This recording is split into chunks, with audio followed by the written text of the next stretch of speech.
Hello, hello, YouTube. Welcome back. This is a continuation of the Dex build, centering around the idea, was I wrong about Dex? Yes, I was, quite frankly, wrong about Dex. And the invasions kind of show it. I had a lot of fun with these invasions, showing off the build real fast for you on screen.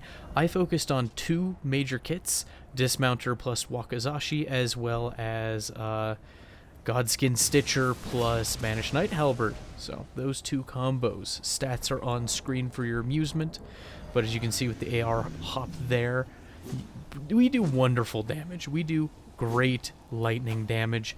Really chunks people, have great area control. The last video showed off that a bit, but it works okay in invasions. Turns out Curved Greatsword, just a wonderful weapon to use.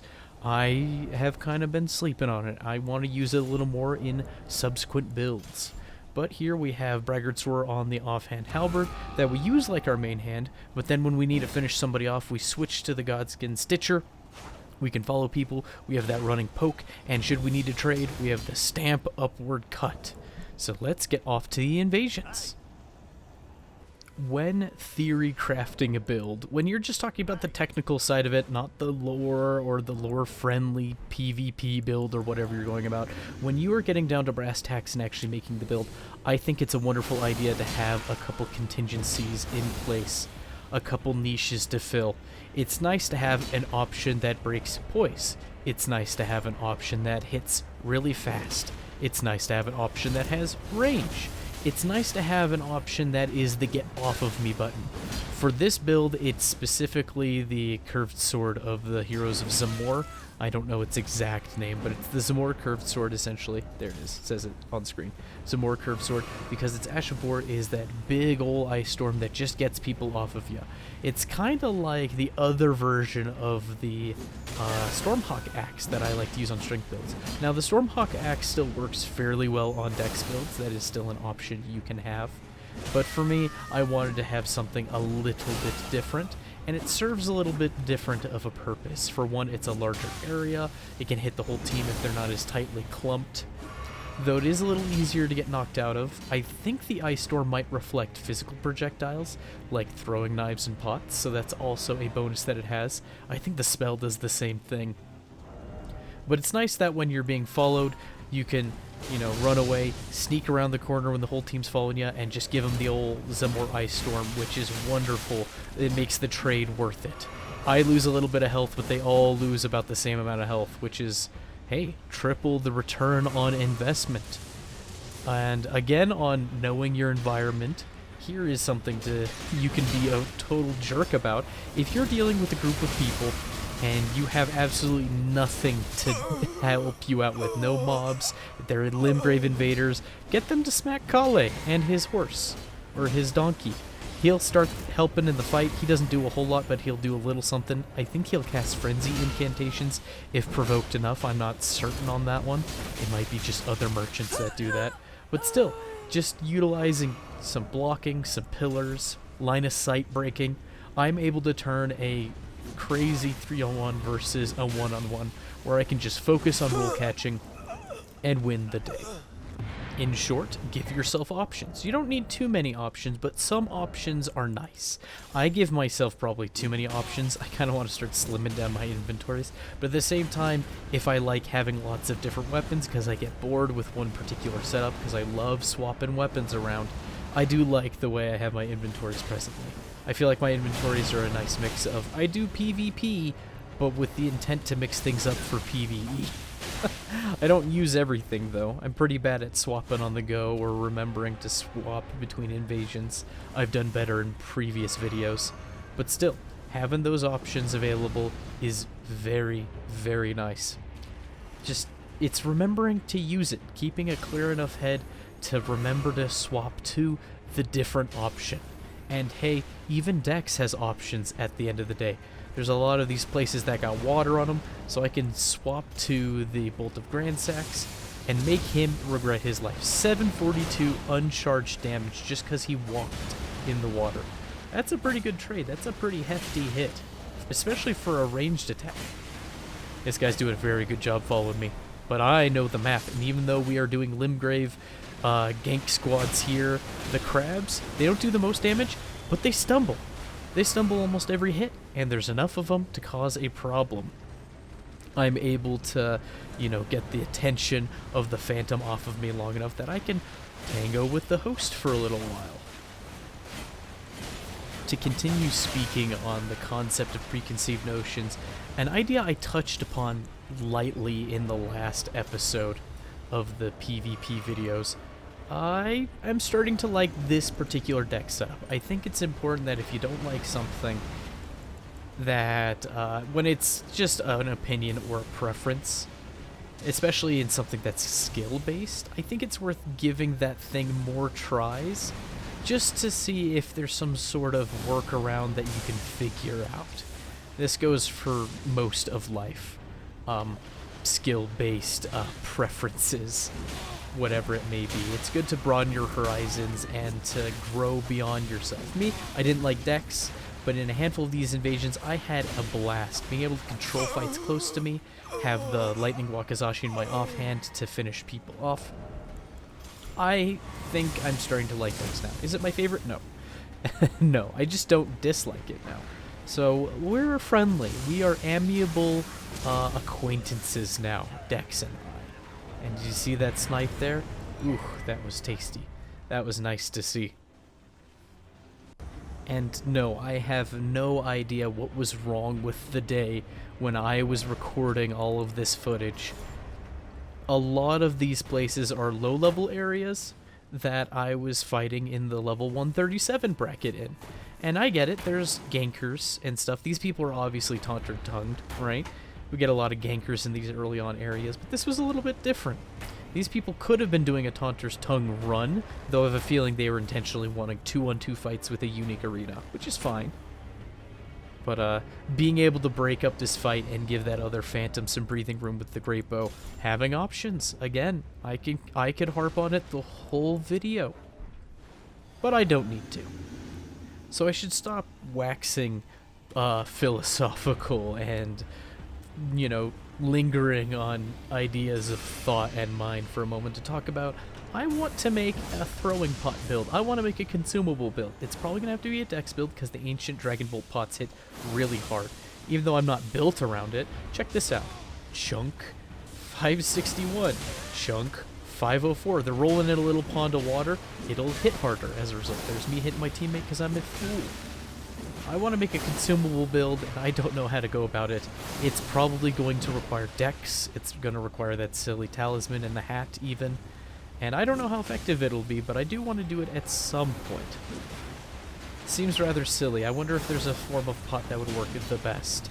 On a lot of builds, if I don't want to put a pot on it just for damage, I kind of just stick to the big ol' ice pot, as well as the sleep pots as a secondary, or maybe the volcano pots if I feel like I need to knock people off of ladders. Whatever the situation might be. But look at this, I'm able to just harass with pots the whole time, and every pot is almost a heal. So we're just chipping away at the resources, which is absolutely necessary, especially when the host will have twice as many flasks as we do. When we're comparing the amount of flasks per team, their team had 50% more flasks than we did. Though, to be fair, I suppose I arrived late, making it harder. I don't know what the Phantom was doing there, the Red Phantom. I didn't know if he wanted to take on the guy on his own or what, but it felt like he did the turn just to hit me. But look at all this harassment you can do with pots. I also want to get better at free throwing, so I think that's why I want to practice with all the pots and whatnot. Seems like that concept, a pot throwing consumable build, would be fun. I don't know how exciting the footage would be, honestly. It might have to be a much shorter video, I don't know, but I have the idea in my head. So after I deal with the downscaled Sir Samuel Vimes of the City Watch level 80 strength build, maybe I'll do the consumable build next. That many dex builds, though, for somebody who doesn't like dex builds? What a terrible idea. Look at all this harassment. Oh, I feel bad for that Phantom. Still, Golem arrows, able to hit people through thin walls. And even though he's able to get a full heal off, the light rapier just has so much harassment up close when we're in a confined space. Goodness me. That damage was unsightly. I only included this next bit in the video to kind of show off how awful it is to go toe-to-toe when the entire team is grouped up and you're just doing a little attack, right? This is a case study of what not to do as an invader. This isn't glorifying anything that I did in particular, but I'm able to hit him with one swing of the dismounter, which holds him for 2 subsequent closely connecting greatsword swings, and he's gone. He is melted in but a moment. And that is the threat you come across when you are an invader in a 3v1 situation. Even if you have good poise, that can happen to you. It can happen to anyone. It will happen to you. And that's exactly the reason why so many invaders are so darn skittish when it comes to a 3v1.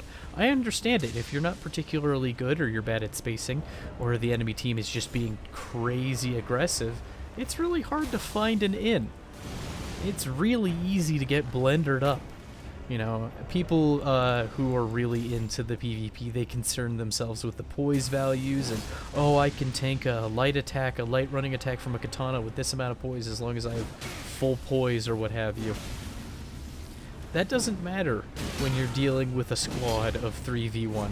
Those poise values are for the normal timing and pacing of the game.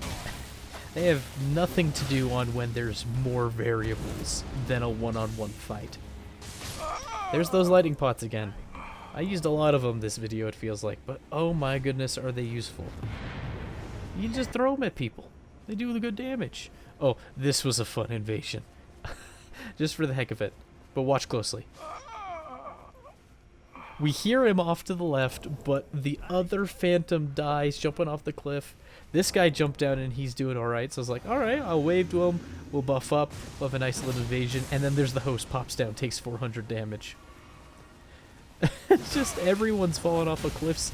All 3 of them fell off cliffs. There was a casualty. Host took some damage. Not worth it in the end. And I never knew this about curved greatswords, but their ability to chase, the timing is really good for roll catches. I don't know, they feel a little more natural to me. Maybe it's my dumb brain, but there's the wakizashi at work. That's why we like having that in the offhand. It is great for just those quick little swipes. An excellent way to shore up the weaknesses of a curved greatsword. And this poor host. 4 cliffs were fallen down. 2 casualties. Such a sad tale. Every now and then, I find myself worrying about the lifespan of this game. I showed up very late in the life cycle of Dark Souls 3, and it still had a fairly healthy community by the time I showed up. The meta was very well established, though, and so if you wanted to do well, there was kind of a few set ways to play. But there was enough variety. It was still fun, very tasteful. And, maybe it's just because I'm finally making content about the game, but sometimes I wish I could go back to day 1 of the release with all of the knowledge and skills that I've learned. And then, oh man, how much farther would I be at this point in time if I had doubled my experience with a Souls game, PvP-wise, right? But that's kind of a thing to take into account when it comes to all skills. It's like the best time to plant a tree was 20 years ago. The next best time is right now. Here we are waxing mildly philosophical again. If you want to get good at something, you just got to invest time into it, and then self-evaluate while you're investing time into it. That's kind of the key thing. So that way you can make sure that your practice means something. That it evinces a lasting change in one. I think that's the proper word. Evinces. I feel like I also need to start taking more pity on people. Like this poor host here. They seem like they barely know how to control their character, let alone fight, and I'm wondering how the heck they got this far in the game. It might have been their phantom just, you know, pulling them by the arms. I'm sure I've done that to a person or two in my PvP exchanges. Here's an interesting fight, though, and a reason why this clip is so long. This guy just starts swinging. I don't know if I'm a bloody finger and he's a recusant, or sorry, the other way around. I'm a recusant and he's a bloody finger, or why he decides I'm the one he needs to fight right off the bat. We're both red. What more could he want? Oh, that counter damage, though. Oh, I kind of want to, on top of the pot build, I kind of want to make a roar build and hit people with that specific lunge attack on halberds. But I know if I make a whole build around that, I'm going to have a miserable time. While the more generalized builds, I can kind of, you know, adapt overcome and fight my enemy and prevail. It's a winning strategy to be able to adapt. Going for one gimmick, you might win occasionally if it's a really good gimmick, but as soon as people get wise to it, you sure end up wasting a lot of time trying to find good clips for the internet. Or so it feels. Have I done anything particularly gimmicky yet? I don't think so. Not yet. I'll get there. I'm sure I will. Once I'm done having fun with these builds. I should get back to making lore-friendly builds, though. I think that's the fun part of this. This is not a character. This is just a fashion I like. This is just something I like to do. There's no character or lore behind this, unfortunately. I could probably come up with something, but it's a hodgepodge. Wearing the Elmer the Briar chest piece with the Lionel rest of the set. Not much in terms of lore. Do you see that headshot? Oh, I wish I was better at capitalizing on that sweet stun. It looked good, but it didn't amount to much in terms of the fight, other than it probably startled the poor guy. And, oh boy, here's one of the problems I have with lakeside duels. And of course people have every right to do lakeside duels. I appreciate him for being honorable, but I felt like this fight drug on. Even during the fight, I'm like, can I just get this guy? And I probably had a little bit of tunnel vision because I just won 2 fights and I wanted to get to a specific clip later on. I was trying to do something very particular that I thought would be neat to show off in the build video, and that'll come up at the end now. But it's just miss after miss, fight after fight. Maybe I'm bad at timing. That could very well be it. Or it's a little bit of latency. I can't tell if they're light rolling, but they're using the lightning arrows on their dex build. And it's just trying to catch up to this person, just running away and doing little chips. That's just how it works sometimes. Sometimes your foe is latent. Other times, you're the one who's latent. Sometimes you're just bad and you're missing all your hits. That's where poison comes in handy. Being able to throw poison on your build, no matter what it is a wonderful thing to do. And there's a lot of builds that can do it. It's kind of hard to find a good weapon for the status buildup. Of course, wizards can have cold buildup. It's kind of hard to throw poison effectively on a wizard build unless you have 20 dex and you can get a standard infusion ant spur rapier and throw rock grease on that just on the side, you know. But if you're running a physical build, you can throw poisonous mist on Godskin Stitcher and chase people down. And I sped up this footage because it's just so long me trying to get through his darn shield. And I didn't want to switch to my lightning dismounter. If I would redo this fight again for the sake of being efficient, I would have just used my lightning weapons, because every time he would have blocked with his shield, it would have taken off a chunk of his HP for free. He's rolling around in the water. He doesn't have a whole lot of lightning absorption. He can't, right, when you're rolling around in the water like that. Even if he's blocking a lot of it with his shield, with the barrier shield, Ashifor to give him that guard boost, you can still do lightning damage through that. I'm being a fool and using Keen here, but I guess Keen also gave me poison, which allowed me to chip away like a couple thousand of his HP. And we finish him off dishonorably with the lightning pot. Another thing to consider, and my last vaguely philosophical topic, philosophical is probably the wrong word, my silly topic of patience. Waiting for an opening, because sometimes there just isn't a good opening within reason. At least for this invasion it felt like it. It felt like if I was to go in, they were going to punish me thoroughly as I miss my hit and get hit by a fully charged up Moonlight Greatsword. See, I'd taken too much damage in a bad place. Maybe I could bait them to these enemies. That would equal an easy win, but not necessarily the most exciting clip to watch. But still, important to bide your time. And then here we have another fellow wizard who enjoys his war crimes. My goodness. Wizards and their gaseous clouds that are against the Geneva Convention every time. But hey, lightning pots are able to hit pretty hard. And I try to remember, I think I have like 65 or 68 dex on this character. I wonder how much more damage an 80 dexterity pot throwing build will do. But back to my actual point of waiting for an opening, because sometimes you just need the other person to, you know, want to move forward a little bit. And you can tell, depending on the kind of invasion that you're in, whether or not they will move forward, actually.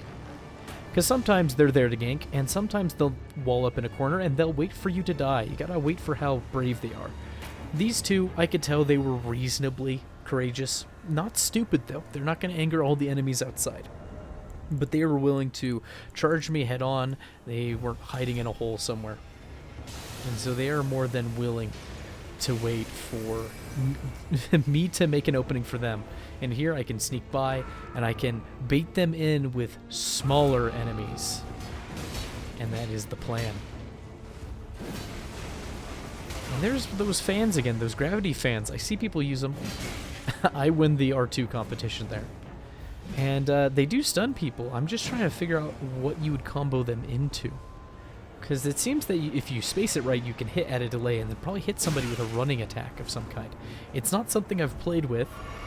I think they scale with magic a little bit, so maybe I need to run them on a magic warrior build and see what can be done. Though that also feels like one of those tricks that once you use once or twice, people would get wise to it, so maybe it's just another tool you throw in your repertoire. Not certain. But here we are again with the war crimes. Always with the war crimes. Though I guess I appreciate the Night Maiden's Mist far more than, say, the Ritual Death Spear. That thing's Ashavor. I had an earlier clip that I'm using in this video where the host was using that darn thing. And oh my goodness, I hate the Ritual Calling Spear, the Death Spear. It hits really hard and hits repeatedly. It's like a great bow that you don't really have to plan. It's a great bow with great recovery in terms of the scattering of spear projectile effect. More war crimes, but remember, the war crimes only hurt for a moment. If you can instantly run through them, they linger for a bit. But you're able to do this. We hit them, and then stamp. Upward cut with the God Skin Stitcher. That's what I wanted to show you today. Later, y'all.